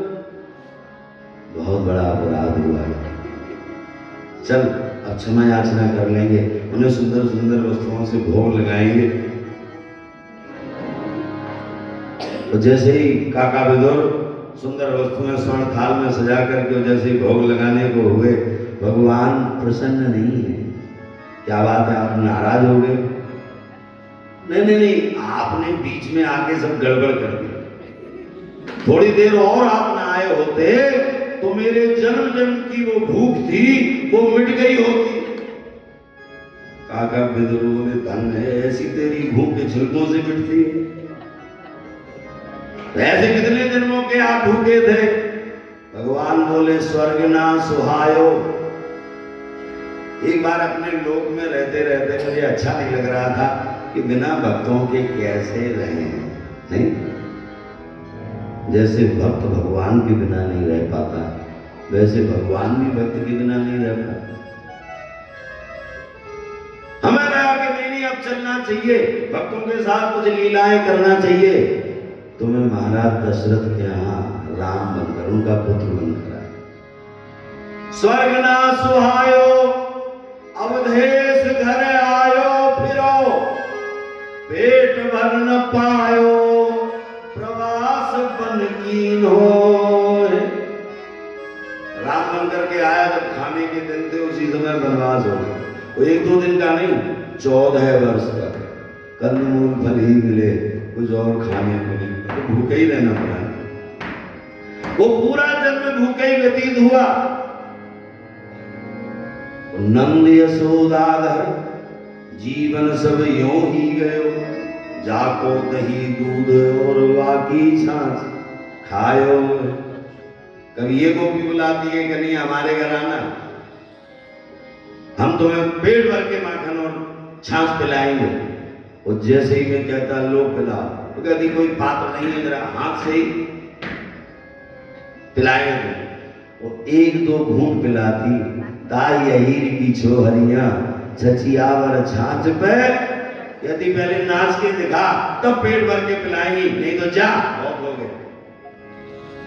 नंद यशोदा घर जीवन सवयो ही गयो, जाको दही दूध और वाकी छाछ खायो है। लेकिन आज काकी के कर्म सो प्रसाद कछु पायो ऐसो, तैसो विनीत स्वाद कतहु न पायो।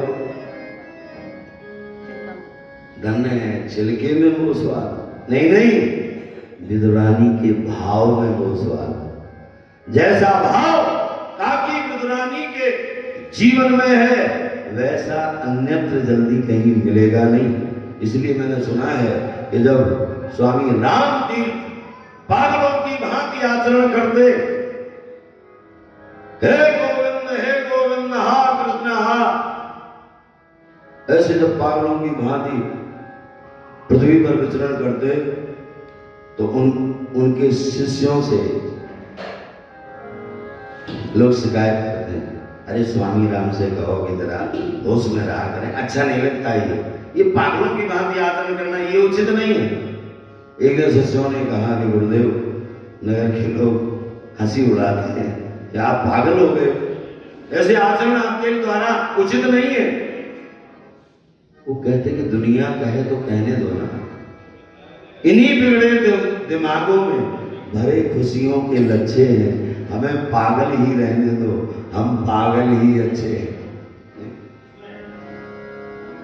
जिस भाव से भगवान रीझ है वो अगर पागल बन गए हो तो बहुत उचित है।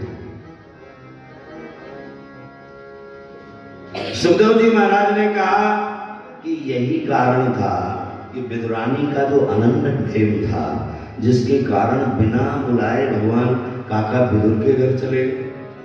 लेकिन फिर भी काका विदुर जिस घर में स्वयं द्वारकाधीश प्रभु पधारे वो उस घर का त्याग करके चले गए, ऐसा क्यों? बोले बात उस समय की है जब धृतराष्ट्र की समझ में नहीं आ रहा था कि जो पांडु महाराज की मृत्यु के पश्चात धृतराष्ट्र अंधे थे, जन्मांध थे, जो राजा होने योग्य नहीं थे, फिर भी स्वयं पांडु महाराज ने जाते समय मेरा भाई प्रसन्न रहे उसके लिए अपने सिर का ताज धृतराष्ट्र के सिर पर रख दिया था। जब तक मैं न लौटूं तब तक तुम ही राजा संचालन, तेरी तू बड़ा है ना, इच्छा तेरी पूरी हो, ऐसा ना हो कि मैं जन्मांध था इसलिए राजगद्दी पर नहीं बैठ पाया। लेकिन पांडु महाराज की अचानक जब मृत्यु हो गई तो जो ताज था वो फिर उतारने की इच्छा धृतराष्ट्र की नहीं हुई। अब तो वो यही चाहते थे कि मैं अपने पुत्र दुर्योधन को ही राजा बनाऊं। लेकिन ये उचित भी है या नहीं, ये जानने के लिए जब एक दिन उन्होंने काका विदुर को बुलाया, क्योंकि विदुर नीति आज भी बहुत प्रसिद्ध है। विदुर राजनीति के बड़े महान पंडित थे। धृतराष्ट्र महाराज को लगा कि जो विदुर कहेगा वही उचित होगा। काका विदुर को बुला के उन्होंने पूछा कि विदुर मुझे क्या करना चाहिए? विदुर ने कहा कि महाराज आप राजा हो, जो आप करोगे होगा वही, लेकिन हाँ अगर आप मुझसे पूछते हो तो दुर्योधन राजा बनने के योग्य नहीं। दुर्योधन में दुष्टता कूट कूट कर भरी है, वो साक्षात कालनेमी का अवतार है, वो प्रजा को सुखी नहीं कर पाएगा, सुखी नहीं रख पाएगा। इसलिए उचित तो यही होगा कि आप जो पांडु महाराज का राज सिंहासन आपने प्राप्त किया, उन्हीं पांडु महाराज के पुत्र पांडवों को, पांडवों में जो सबसे बड़े भाई है महाराज युधिष्ठिर को राज सिंहासन पर बिठाई। कहते हैं कि ये सलाह हो ही रही थी उसी समय कर्ण, दुशासन, दुर्योधन, शकुनी सामने से आ रहे थे। उन्होंने देखा कि ये अच्छा हमारे पिता को हमारे विपरीत बरगला रहा। दूर से डांटते हुए दुर्योधन ने कहा, हे ओ दासी पुत्र, तुझे यहां किसने बुलाया?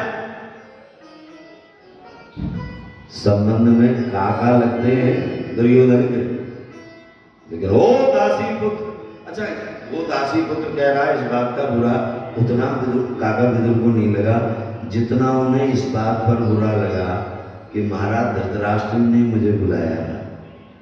महाराज क्या ये नहीं कह सकते थे कि हे दुर्योधन तू कौन होता है अपने काका को भला बुरा कहने वाला? अरे उन्हें तो मैंने बुलाया, वो अपनी इच्छा से कोई सलाह देने नहीं आए। लेकिन धृतराष्ट्र कुछ नहीं बोले। जहां बेदर्द हाकिम हो वहां फरियाद क्या करना? काका विदुर ने सोचा नहीं अब ऐसे राजा के राज्य में रहना भी उचित नहीं, इसलिए काका विदुर ने अपना धनुष बाण हस्तिनापुर के राजा सिंहासन पर रख दिया। यह मत समझना कि अगर युद्ध होगा तो मैं पांडवों के पक्ष में चला जाऊंगा, उनकी ओर से तुम्हारे ऊपर आक्रमण करूंगा। नहीं नहीं, होगा युद्ध अवश्य, क्योंकि अगर तुम्हारी ऐसी ही भावनाएं हैं तो पांडवों का अधिकार में प्राप्त करने का पूरा हक है। इसलिए अगर युद्ध भी हो तो कोई अनर्थ नहीं, कोई अमंगल की बात नहीं होगी, क्योंकि आपने तो उन्हें मरने के लिए छोड़ दिया, लेकिन हम उनकी ओर से युद्ध नहीं करेंगे। और इसलिए धनुष बाण हस्तिनापुर के राज सिंहासन पर रखने के बाद जब काका विदुर तीर्थ यात्रा के लिए गए, सबसे पहले हुआ है यमुना के तट पर जब उद्धव जी महाराज से मिले। उद्धव जी भी भगवान के परम भक्त हैं। कहा कि जिस समय वो 5 वर्ष की उनकी अवस्था थी, उसी समय से जब मां उनको बुलाने जाती, बालकों के साथ खेल रहे होते हैं, उद्धव चल चल अब प्रातरास कर ले, कलेवा कर ले, कलेवा कर ले। तो कहते नहीं नहीं भैया, अभी तो मैं बच्चों में खेल रहा हूं, फिर आऊंगा, स्नान करूंगा, फिर अपने गोपाल जी का पूजन करूंगा, उसके बाद फिर मैं कलेवा करूंगा। उद्धव जी आज उसी भक्ति को लेकर के जब भगवान की प्राप्ति किए, भगवान के लिए कहा जाता है कि जितने गुण भगवान श्री कृष्ण में है, क्योंकि उद्धव जी भगवान के सखा हैं, मित्र हैं। मित्र वही होता है जो समानता रखता है, प्रीति विरोध समान, प्रेम व्यवहार समान में ही चलता है, असमान में नहीं चलता। मृष्टि नाम प्रबलो मंत्री, उद्धव जी के लिए 10वें स्कंद में वर्णन आता है कि वृष्टि वंशियों में श्रेष्ठ मंत्रिमंडल में वो प्रधानमंत्री है, जैसे आजकल प्रधानमंत्री होता है।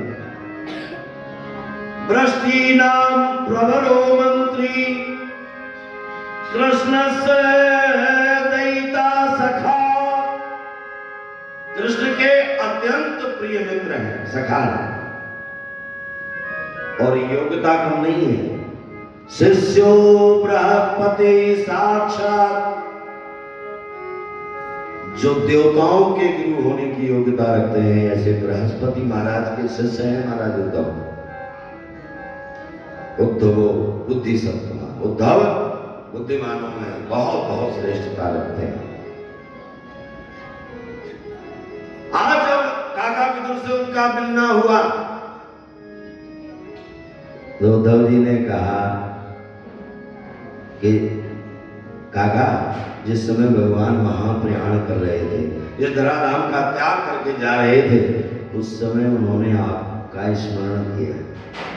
भगवान ने कहा था कि उद्धव तुम्हें मिले, उद्धव अगर तुम्हें काका विदुर मिले और अगर वो शिक्षा प्राप्त, ज्ञान प्राप्त करने की कामना प्रकट करें, जिज्ञासा प्रकट करें, तो उन्हें मैत्री ऋषि के पास भेजना।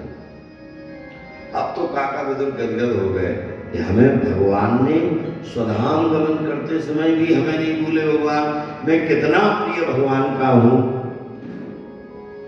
और तुम तो उद्धव जी कहते हैं काका विदुर से कि हमारे तुम्हारे लिए जब भगवान इतना हृदय रखते हैं, लेकिन धिक्कार है उन यदुवंशियों को जिनके घर में साक्षात नारायण प्रकट हुए, लेकिन वो पहचान ना सके। उन्होंने तो बारणी मधुराम पीत्वा, आपस में कलह करने के लिए बारणी मधुरा पान किया और उसके बाद आपस में ही लड़ झगड़ करके मृत्यु को प्राप्त हुए। वर्णन तो आता है कि भगवान श्री कृष्ण और बलराम के लिए भी भला बुरा बोला है यदुवंशियों ने, ये कह के भगवान है और ये वो, लेकिन भगवान तो स्वधाम गमन कर गए हैं। ये बात जब सुनी तो बहुत दुख हुआ है, लेकिन ज्ञान प्राप्ति के लिए फिर वो मैत्री ऋषि के पास गए। सुख और दुख के बारे में प्रश्न किया, सृष्टि के बारे में प्रश्न किया, और सृष्टि का विस्तार होता कब है? बोले जब ब्रह्मा जी तपस्या से बल प्राप्त करते हैं, और पहले तो वह मानसी सृष्टि करते हैं जिसमें सनक, सनंदन, सनातन और सनत कुमार 4 संत के रूप में जो पुत्र प्रकट होते हैं, वो जब उनसे कहते हैं आप सृष्टि में सहायता करो, नहीं नहीं हम तो ऊर्ध्व रेतस होकर अखंड ब्रह्मचर्य व्रत का पालन करते हुए अपना जीवन यापन करेंगे। फिर वो चिंता के कारण जब उनके दोनों भ्रगुटी के बीच से बालक प्रकट होता है, जो प्रकट होते ही रुदन करने लगता है, इसलिए ब्रह्मा उसका नाम रुद्र रखते हैं। और रुद्र की सृष्टि जब प्रारंभ होती है तो वो सृष्टि ही सृष्टि को खाने वाली, तो ब्रह्मा कहते हैं जाओ तुम तपस्या करो। और उसके बाद मरीच, अत्रि, अंगिरा, पुलस्त, कुलय, क्रतु, भृगु, वशिष्ठ, 10वें नारद, 10 मानस पुत्र ब्रह्मा के होते हैं। फिर भी सृष्टि का विस्तार जब नहीं हो रहा होता है, चिंता के कारण ब्रह्मा के शरीर के 2 भाग हो जाते हैं, एक से स्त्री और दूसरे से पुरुष। अभी तक तो मन से सृष्टि होती थी, लेकिन अब स्त्री पुरुष के संसर्ग से जो बैजी सृष्टि जिसको बोलते हैं, मनु की हम सब संतान हैं, इसलिए हमें मनुष्य कहा जाता है? वहीं से ये सृष्टि प्रारंभ हुई। स्वयंभू मनु अरु सतरूपा, स्वयंभू मनु अरु सतरूपा, जिनते भई नर सृष्टि अनुपा, जिनते भई नर सृष्टि अनुपा, दंपति धर्म आचरण टीका, दंपति धर्म आचरण टीका, अजहु गाव श्रुति जिन कर लीका, अजहु गाव श्रुति जिन कर लीका, नृपोत्तान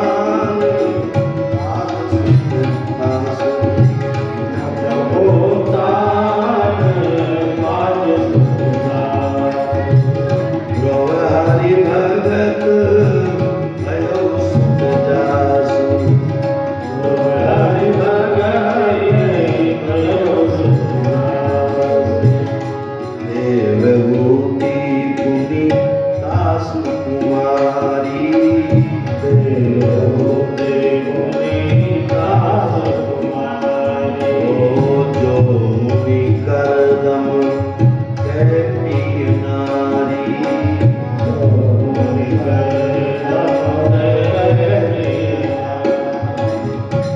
जब मानसी सृष्टि विस्तार में सक्षम नहीं हुई, तब ब्रह्मा के शरीर के 2 भागों में से एक भाग स्त्री और दूसरा पुरुष, जहां से बैजी सृष्टि, मनुष्य की सृष्टि प्रारंभ हुई। लेकिन ये सृष्टि प्रकट होगी रहेगी कहाँ? क्योंकि महाप्रलय के जल में पृथ्वी डूबी हुई है। मनु महाराज ने आकर के ब्रह्मा के समक्ष हाथ जोड़ करके कहा, हम आपके पुत्र हैं, प्रत्येक पुत्र का धर्म होता है पिता की आज्ञा का पालन करना, हम उसके लिए तत्पर हैं। लेकिन सृष्टि विस्तार करें तो रहेगी कहाँ? पहले पृथ्वी का उद्धार हो। बाकी पुनः ब्रह्मा ने जब ध्यान लगाया तो उनकी नासिका से बराह कोट निकला, बाराह, जिसको सुअर हम लोग कहते। देखते देखते हाथी की तरह विशाल काय हो, जितम जितम ते नित्य भावना त्रितन राम पर जन्म देना। ऋषियों ने मुनियों ने उसकी स्तुति की। और मानो चाहे कोई भी नाम हो, चाहे कोई रूप हो भगवान का, लेकिन वो तो जगत का कल्याण ही करता है। इसलिए भगवान ने वह 12 रूप जब धारण किया और उसके बाद पृथ्वी का उद्धार करने के लिए महाप्रलय के जल में प्रवेश किया।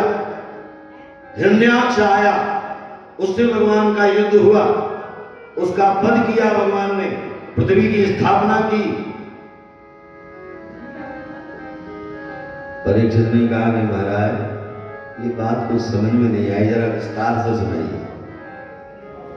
ये जब पृथ्वी थी ही नहीं तो ये हिरण्याक्ष कहां से आ गया? ये कहां रहता था? ये किसका बेटा था? कौन है ये?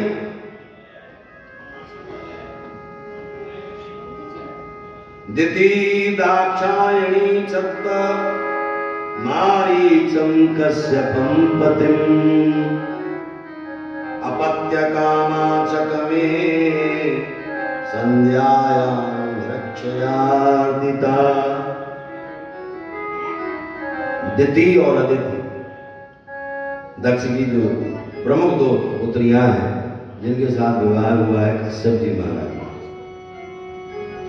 इन दोनों के द्वारा ही समग्र संसार में जो सृष्टि मनुष्यों की है या पशुओं की है या जीव जंतुओं की है या यों कहें कि देवता और दैत्य प्रमुख रूप से दिति के द्वारा दैत्य और अदिति के द्वारा देवता। अदिति के द्वारा आदित्य, आदित्य मानी होता है देवता, अदिति के द्वारा आदित्य देवता और दिति के द्वारा दैत्यों का जन्म होता है। कहते हैं कि एक दिन की बात है जब दिति माता के आश्रम में कश्यप जी महाराज पधारे, दिति ने पुत्र प्राप्ति के लिए प्रेरित किया। हमने अपनी इच्छा से आपके साथ विवाह किया था, हमारे पिता नहीं चाहते थे कि हम सभी कन्याएं आपके साथ विवाह करें, लेकिन हम दोनों ने तो विशेष करके दिति, मैं और अदिति मेरी बहन, दोनों ने आपसे विवाह इसलिए किया था कि आप हमारी अभिलाषा को, इच्छाओं को पूर्ण करेंगे। हमारे मन में भाव है कि हम पुत्र प्राप्त करें। कश्यप जी ने कहा कि देवी, प्रत्येक पति का कर्तव्य होता है कि वो अपनी पत्नी की इच्छाओं को पूर्ण करे, लेकिन समय भी उचित होना चाहिए। इस समय जब तुम पुत्र प्राप्ति के लिए कामना कर रही हो, ये समय उचित नहीं है, ये संध्या का समय है। उस संध्या का समय ऐसा घोरतमा बेला घोराणाम घोर दर्शना चरन्ति अस्याम भूतानि भूतेषां चराणि।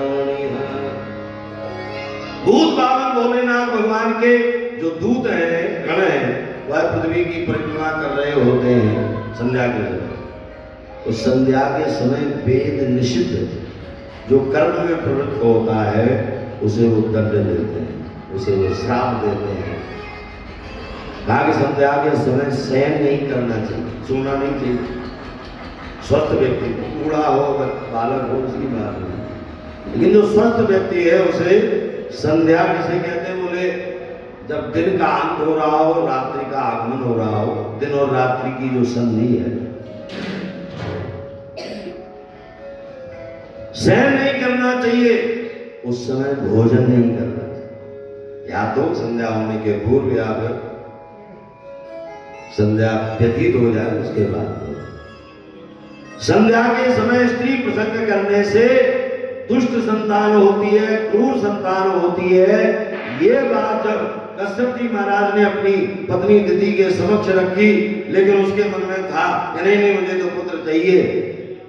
लेकिन जब पुत्र प्राप्ति की कामना पूर्ण हुई, हाथ जोड़ करके समक्ष प्रकट होकर के दिति बोली, हमने आपके मना करने पर भी समय का ध्यान नहीं रखा। अब क्या सचमुच हमारे जो पुत्र होंगे वो दुष्ट होंगे? कश्यप जी बोले दुष्ट ही नहीं, वो तो दैत्य होंगे। लेकिन क्षमा करो, हमसे अपराध हो गया।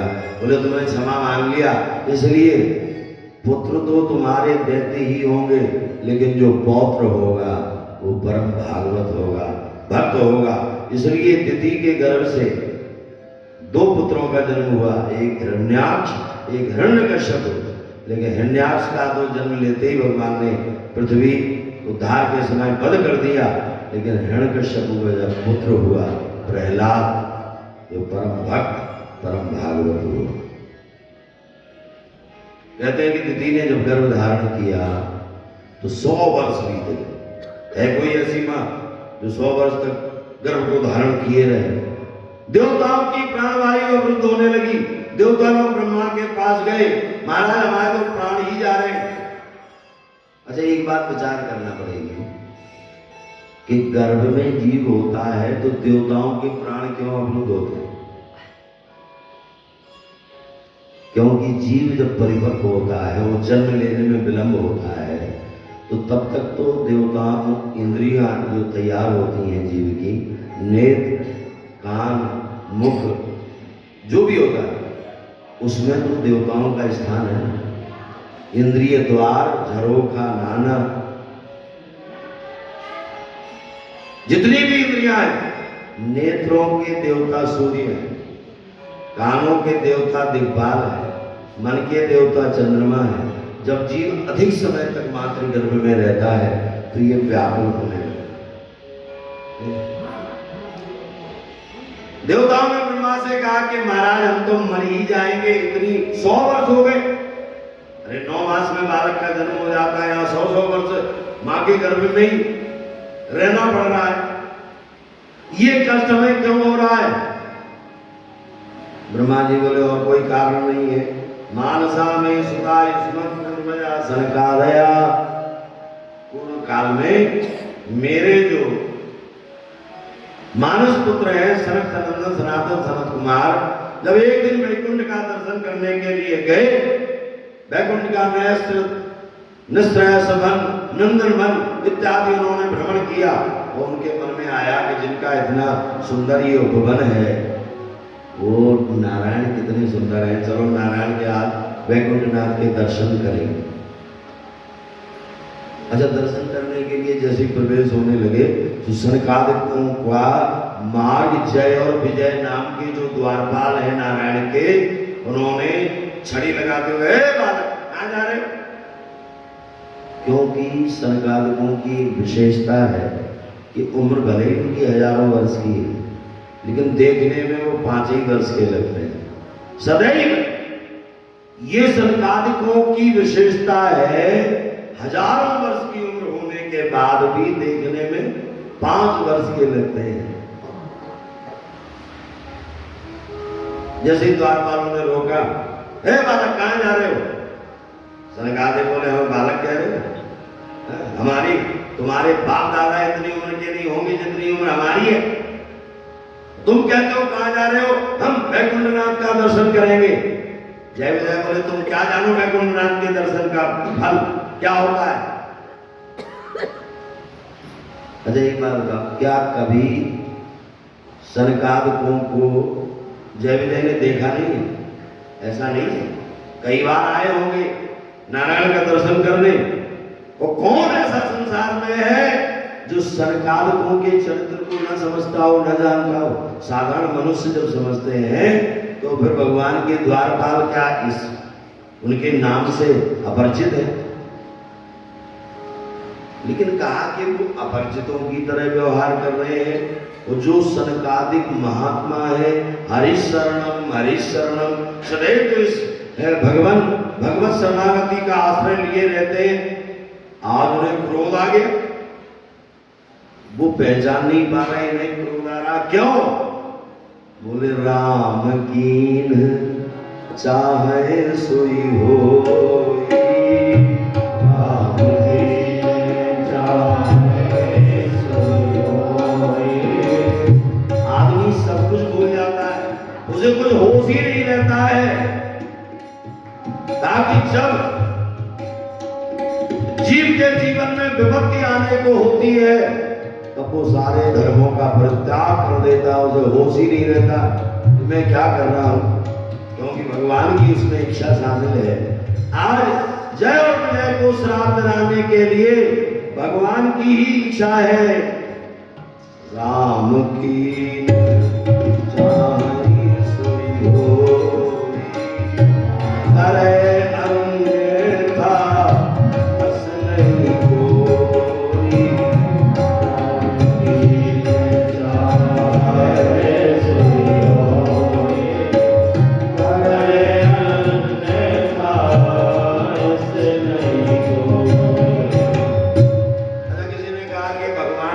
कैसी इच्छा थी कि हमारे द्वारपालों को श्राप मिल जाए।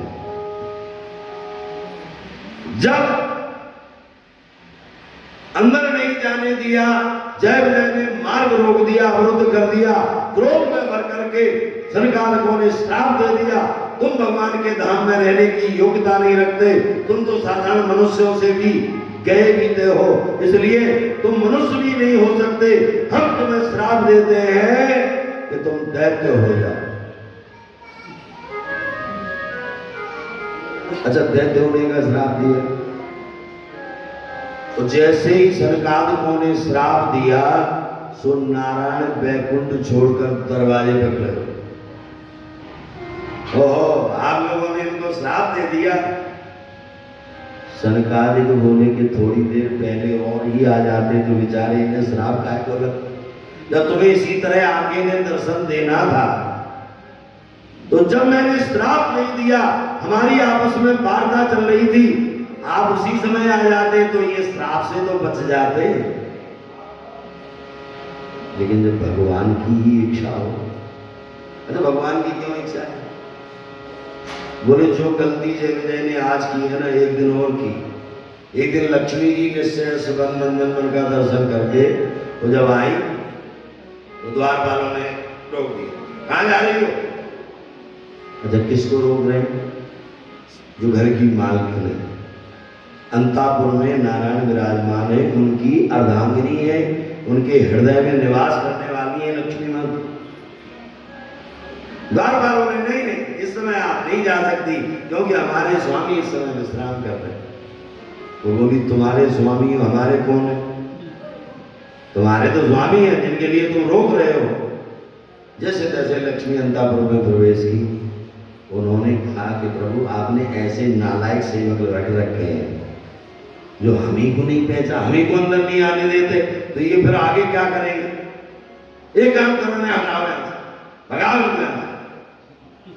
भगवान बोले अगर ऐसा हुआ तो संसार में तो प्रचलित है कि सब अपनी पत्नियों के कहने पर चलते हैं। नहीं, पतियों की ये क्या करें, मजबूरी है। नारी विवश नर सकल गुसाई, नारी विवश नर सकल गुसाई।